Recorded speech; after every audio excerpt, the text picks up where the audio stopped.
Yes, on stabilizing the exchange rate,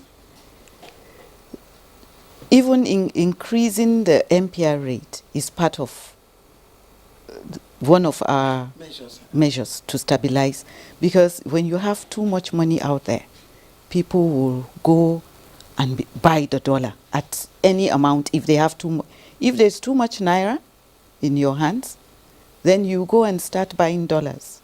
So if we reduce the liquidity in the system, we believe there won't be enough money for people to go after the dollar. And the reason why we're focusing on that is because we have what we call pass-through inflation. We have imported food inflation. Imported food inflation, we import food. We import rice, we import wheat, and this passes through the inflation, which is affecting us. So if we reduce the liquidity in the system, we believe that it will curb people's appetite to patronize foreign goods and now zero into the local goods. And let me quickly say this. There are other measures that we're taking to try and improve the reserves, level of our reserves.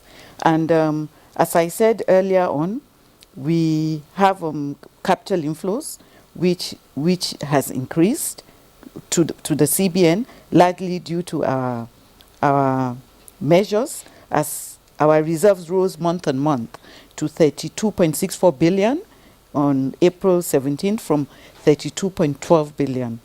We have also registered 14 new international money transfer operators, and the reason why we did that is this is expected to boost remittance inflows substantially over the coming months, as these IMTOs will be players in the market. So the more IMTOs? Yes, the international money transfer operators. Okay. Yes, I mentioned it earlier. Okay. So the abbreviation for that is IMTOs. So if we have licensed them, and during the IMF meetings, the governor had meetings with them.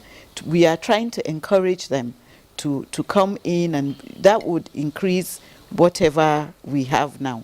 And also we are looking at some measures. We are developing some things to attract remittances by floating diaspora bonds. So I must say this, we're doing all this in concertation with the fiscal authorities. We cannot do this alone.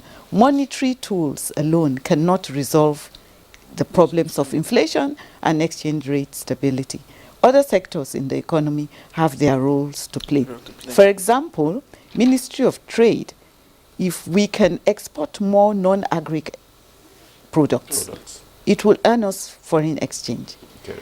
And by the time the CBN veers into territories that are not primarily our mandate, it causes problems. And as we can see, this new management inherited these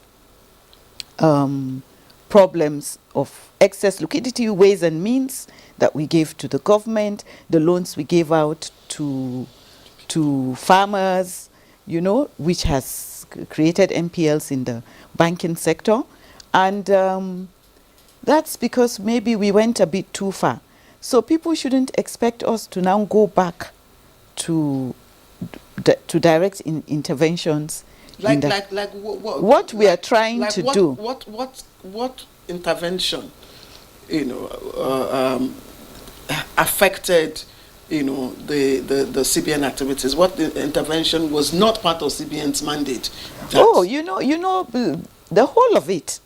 The program, is it part of that? It wasn't. It shouldn't be. Let me explain. Yes. During the global financial crisis and then COVID, a lot of central banks used unorthodox monetary policy tools to mitigate the risk, right?